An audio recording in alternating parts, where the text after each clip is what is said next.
kira sudah putusan Badan POM itu sudah berdasarkan evidence base ya, dan mungkin itu mendapat info dari laporan dari uji klinis di Brazil ya.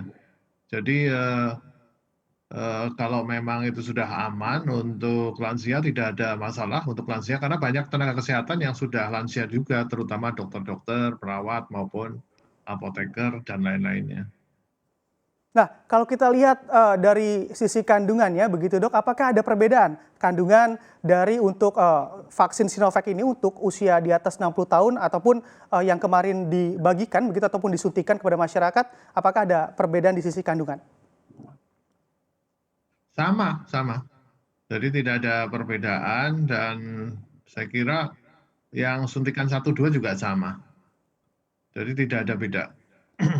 Yang perlu dipantau adalah pos vaksinasi. Jadi karena lansia ini kan otomatis kekebalannya tidak sebaik yang masih muda sehingga takut terjadi ada efek samping dari vaksin. Jadi itu harus dilakukan pemantauan yang ketat.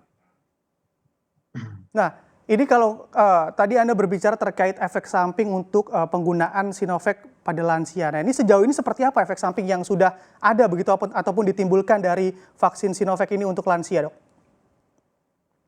Ya, efek samping yang paling berbahaya itu adalah alergi.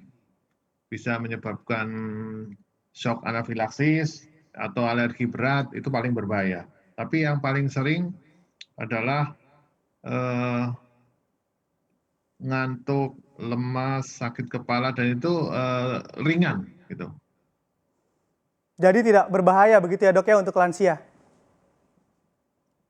Ya, saya kira kesimpulan awalnya seperti itu, sambil dievaluasi. Nah, kita ketahui juga kemarin tenaga kesehatan sudah lebih dulu begitu untuk divaksinasi. Nah, sekarang ataupun tenaga kesehatan yang di atas 60 tahun juga masuk begitu ya dalam draft pemberian vaksin. Nah, ini kira-kira sudah berapa banyak tenaga kesehatan yang di atas 60 tahun diberikan vaksin Sinovac ini, dok?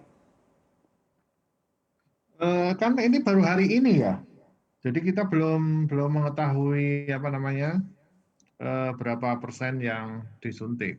Dan tenaga kesehatan mungkin sekitar 10 sampai sekitar 20-an% lah dari tenaga kesehatan yang di bawah 60 tahun.